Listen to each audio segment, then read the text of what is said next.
E aqueles que se opõem à nossa posição, dizem assim, o anticristo vai fazer guerra a quem?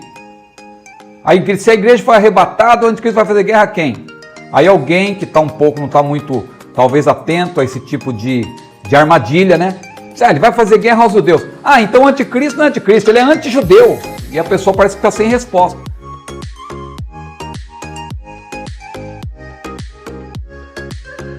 Antes de tudo, então, é importante observar que o Novo Testamento apresenta o Israel étnico, dividido em 12 tribos, o que por si mesmo é um pressuposto importante para a interpretação desse grupo dos 144 mil israelitas, ou como israelitas.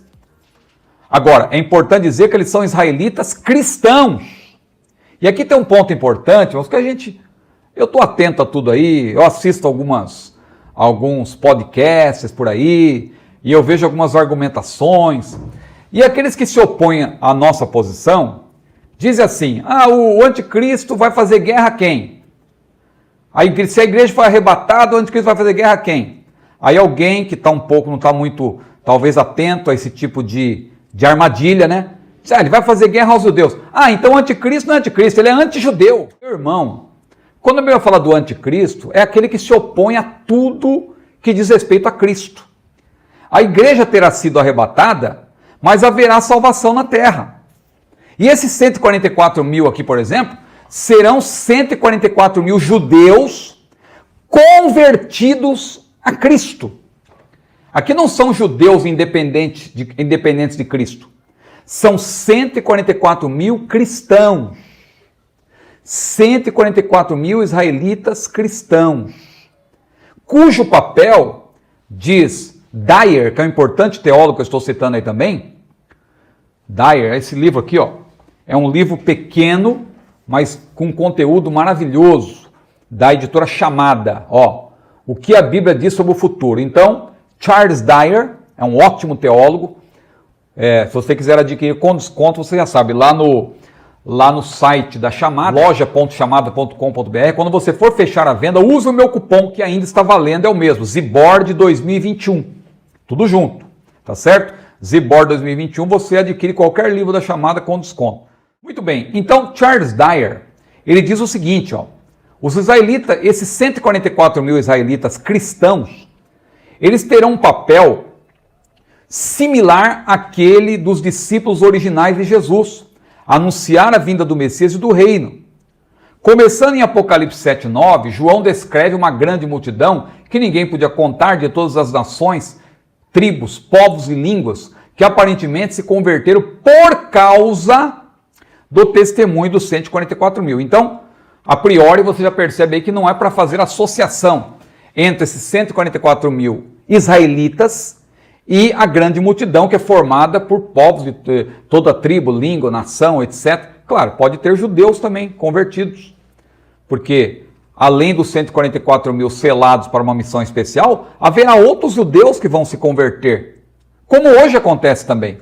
Tem pessoas que fazem uma confusão, achando que o povo israelita é um povo especial, que só por ser israelita já está salvo, não precisa entregar a vida a Jesus. Não, meu irmão. Hoje não tem separação. Deus derrubou a parede da separação. Seja judeu, seja gentil, tem que crer em Jesus. Agora, isso não anula o plano que Deus tem com Israel étnico. O plano que Deus tem com Israel étnico, ele vai começar a cumprir de maneira definitiva por ocasião do período nacional. Hoje já há alguns vislumbres, né? Já há algumas amostras do que Deus vai fazer. Israel voltando para sua terra, o Estado de Israel estabelecido em 1948, embora Israel ainda não tenha ocupado toda a terra prometida que vai do Egito até o Iraque, Israel nunca ocupou de fato esse pedaço de terra. Salomão, ele teve um certo domínio sobre esse pedaço de terra por influência, por boa relação com outros reis, mas ocupação de fato, nunca, porque os irmãos aliancistas vão usar esse argumento. Não, no tempo de Salomão, Israel já ocupou a terra do Egito até o Iraque. Não, ocupar não. Salomão teve boa relação com o Egito e tal, com outras nações, e aí por conta disso, aparentemente, né, as pessoas gosto de dizer que tem Salomão dominava tudo aquilo, era o seu reino. Não, ele tinha relação com outros reis, mas não é que ele era um imperador que dominou todas aquelas terras, né? Então nós temos que observar isso, porque Deus só vai cumprir isso de fato no milênio. Só no milênio Israel vai ocupar a terra prometida que Deus prometeu, a terra que Deus prometeu ali na aliança abraâmica e posteriormente na subaliança davídica. Se você tem dúvidas sobre isso, aqui na playlist Dispensacionalismo eu tenho alguns vídeos sobre as alianças, e eu cito também aquele livro, acho que não está perto de mim agora, não está, O Reino Vindouro. O Reino Vindouro, de Andrew Woods, é muito bom. Também é outro livro da Chamada, você pode adquirir com desconto. Mas vamos lá. Respondendo aqui algumas argumentações contrárias à minha, veja, os 144 mil, eles não são membros das seitas pseudo-cristãs? Né? Porque tem aí grupos que acham que os 144 mil diz respeito a eles. Por exemplo, os adventistas do sétimo dia afirmam isso, por causa do seu ensino herético do Shabat, né? Então, para eles, aqueles 144 mil representam os adventistas, porque eles têm compromisso com os mandamentos de Deus e tal. Bom, os servos do Senhor mencionados em Apocalipse 7, 2-9, também não são os adeptos da seita das Testemunhas de Jeová. Aliás, as Testemunhas de Jeová diziam que a totalidade dos salvos era 144 mil. Só que aí, acho que eles não esperavam que iam crescer tanto, né? Quando eles ultrapassaram o número de membros de 144 mil, eles tiveram que refazer a teoria deles. Aí eles começaram a dizer, não, 144 mil é só aqueles que vão para o céu. Mas vai ter os outros que vão herdar a terra. E eles começaram a fazer esse tipo de mudança. Os 144 mil, e aqui na verdade, a maior indagação, a maior oposição, vamos dizer assim, que se faz a essa posição clara à luz da Bíblia de que os 144 mil serão 144 mil israelitas, porque são 12 mil de cada tribo, 12 mil vezes 12, 144 mil, e diz claramente as tribos, que são tribos de Israel, mas os nossos irmãos não dispensacionalistas, né, os aliancistas de maneira geral, os neo-aliancistas, até mesmo os pós-tribulacionistas que creem no milênio, mas são no milênio literal, mas são pós-tribulacionistas, e que, claro, eles querem que a igreja esteja dentro do período tribulacional, eles são obrigados a afirmar aí, porque não tem para onde fugir, né? Eles são obrigados a afirmar que os 144 mil são a igreja, representam a igreja. Então, para essas posições, o que nós vamos responder? Veja, eu até coloquei no roteiro que teólogos não dispensacionalistas insistem nessa ideia de que há muitas indicações de que João está, de fato, tratando da igreja, especialmente pela centralidade que a igreja ocupa ao longo de todo o livro de Apocalipse, diz Osborne. Então, os 144 mil, observe que eles aparecem no céu. Eu citei aqui Apocalipse capítulo 14, nós vamos chegar nesse capítulo também, mais adiante, vamos retomar isso. Mas observe que os 144 mil, eles aparecem no céu como um grupo distinto dos 24 anciãos. Isso é significativo, porque nós já provamos aqui, quem assistiu às aulas anteriores, nós já provamos que os 24 anciãos são uma representação da igreja glorificada no céu. E você vai ver no capítulo 14 que os 144 mil, eles são vistos no Monte Sião, que representa o céu ali, aquela altura, pelo contexto, fica claro, junto com os 144 mil, estão junto com os 24 anciãos. O que a Bíblia quer mostrar com isso? Que agora, aqueles servos de Deus selados para uma missão especial durante o período tribulacional, eles cumpriram essa missão e agora eles foram agregados ao número dos salvos, a igreja glorificada que já estará no céu, representada pelos 24 anciãos. Bom, não faz o menor sentido, então, diz Mark Hitchcock, alterar o significado consistente de que as tribos de Israel, em todas as partes da Bíblia, representam Israel. Você não vai ver em nenhum lugar dizendo que as tribos de Israel é uma aplicação à igreja. Não. Todas as vezes que você encontrar tribos de Israel, mesmo em partes do Novo Testamento, você ler, eu coloquei até aí no roteiro, citando Atos, Lucas, quando se menciona tribos de Israel, é uma referência também ao Israel étnico. Não é o Israel, como alguém diz, o Israel de Deus. Um termo que aparece só uma vez lá em Gálatas, Israel de Deus, e que não tem a ver com a igreja diretamente. Claro, no plano espiritual, nós somos sacerdócio real, nação santa, mas isso não anula, nós não somos adeptos da teologia da substituição. O fato da igreja ter um papel preponderante hoje, importante, não anula Israel como povo. E o propósito, a aliança que Deus fez com Israel, é uma aliança perpétua.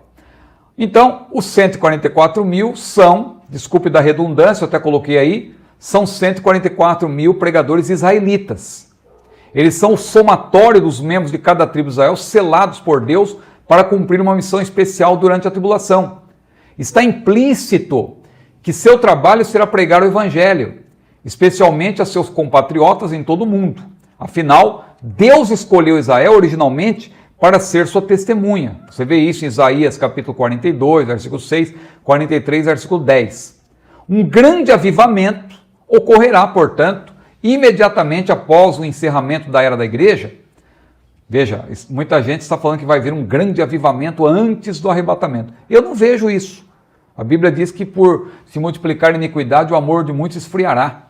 Claro, vai ter algum avivamento aqui e ali, né? Deus pode mandar alguns avivamentos ou reavivamentos, porque o Senhor diz na sua palavra, se o meu povo que se chama pelo meu nome se humilhar e orar e buscar a minha face e converter os seus maus caminhos, então eu ouvirei dos céus e perdoarei os seus pecados e sararei a sua terra. Deus pode fazer com que haja reavivamentos em alguns lugares em específico.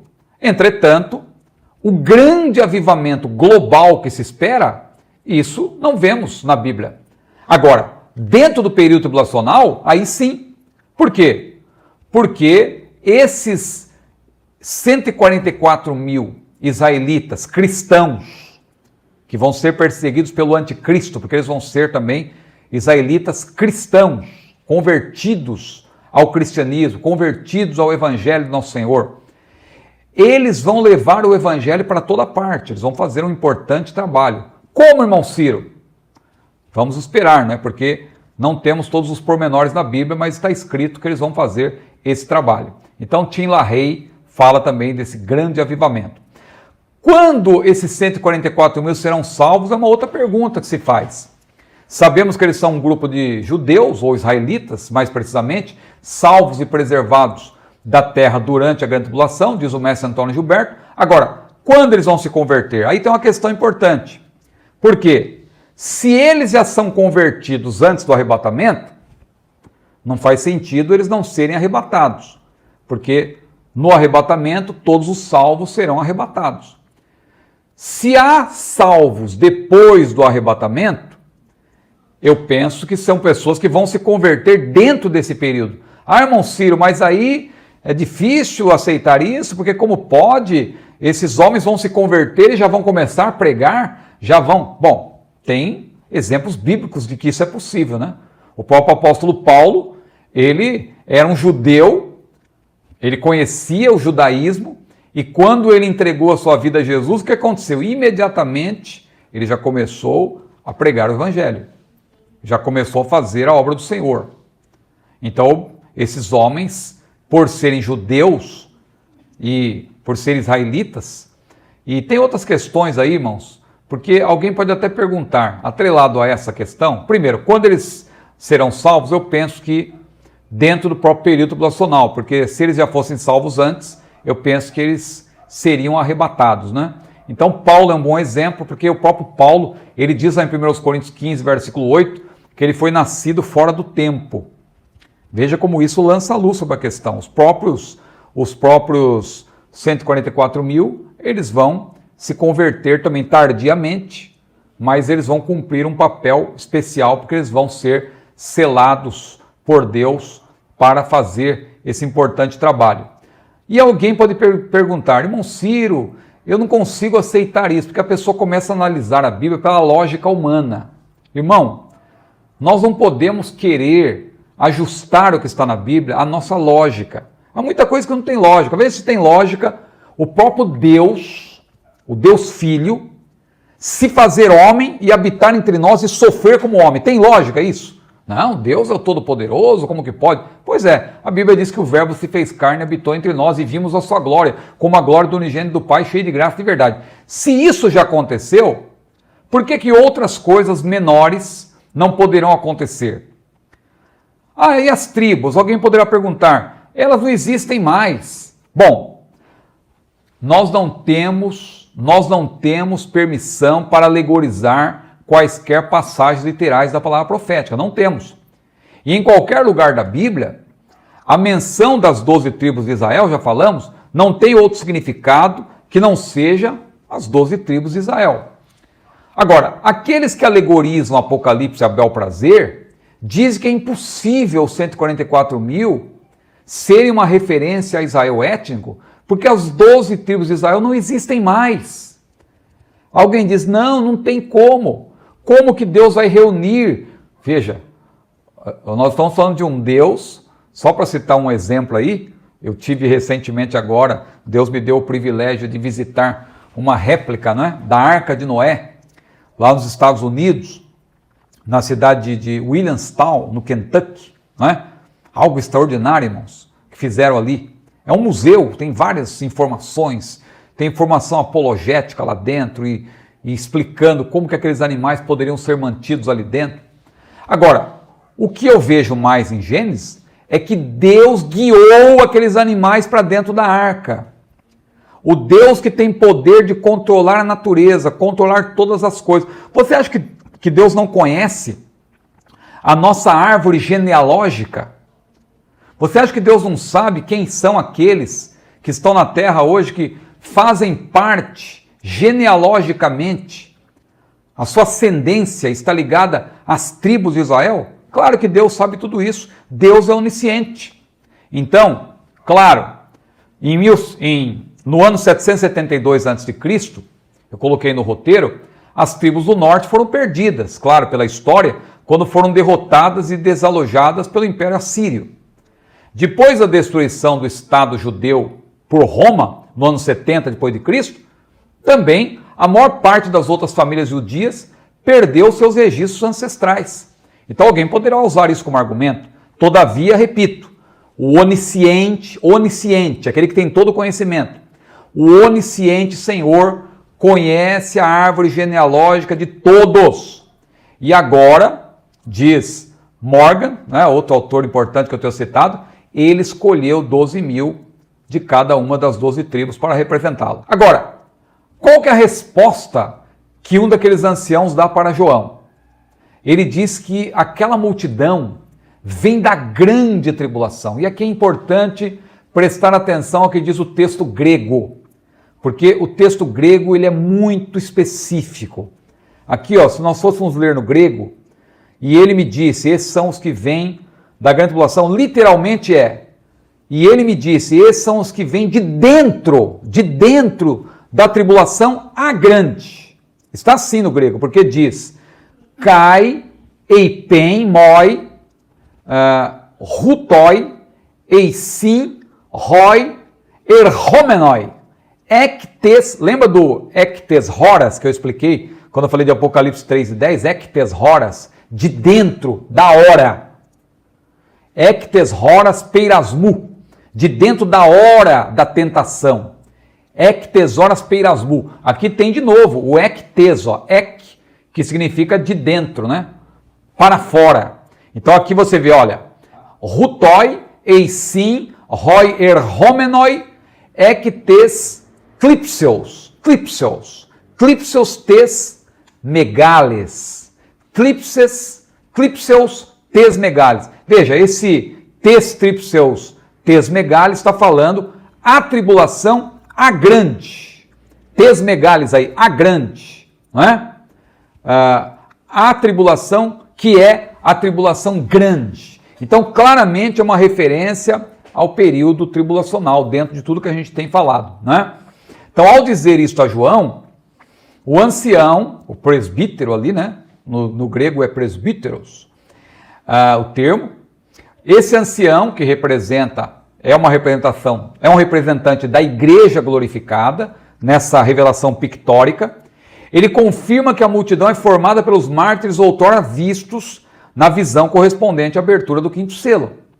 Ou seja, trata-se da totalidade dos servos de Deus martirizados durante os 7 anos do período tribulacional. Uma vez martirizados, diz o mestre Antônio Gilberto, como vemos em Apocalipse 6, 9 e 11, aparece agora perante o trono de Deus.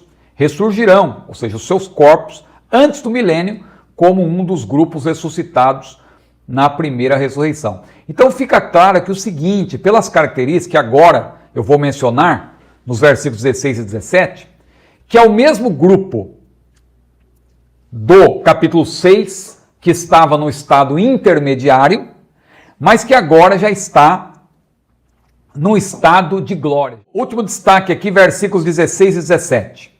Não há dúvida, se você está acompanhando na Bíblia, eu já li o texto todo, agora estou só citando, versículos 16 e 17. Não há dúvida de que se descreve nesses dois versículos, 16 e 17, a totalidade da igreja. Deixa eu ler só esses dois versículos, presta atenção. Nunca mais terão fome, nunca mais terão sede, nem sol nem calor algum cairá sobre eles. Porque o Cordeiro que está no meio do trono os apacentará, e lhes servirá de guia para as fontes vivas das águas, e Deus limpará de seus olhos toda lágrima. Veja como isso é uma antecipação do que está lá em Apocalipse 21 e 22, quando se menciona já novos céus e nova terra. Ali já é a parte culminante de Apocalipse. Então você percebe que nesses interlúdios, volta-se um pouco para trás, mas avança-se para frente. Estou sendo redundante aqui, né? Quem volta, volta para trás, quem avança, avança para frente. Mas é redundância proposital, não é? Pleonasmo.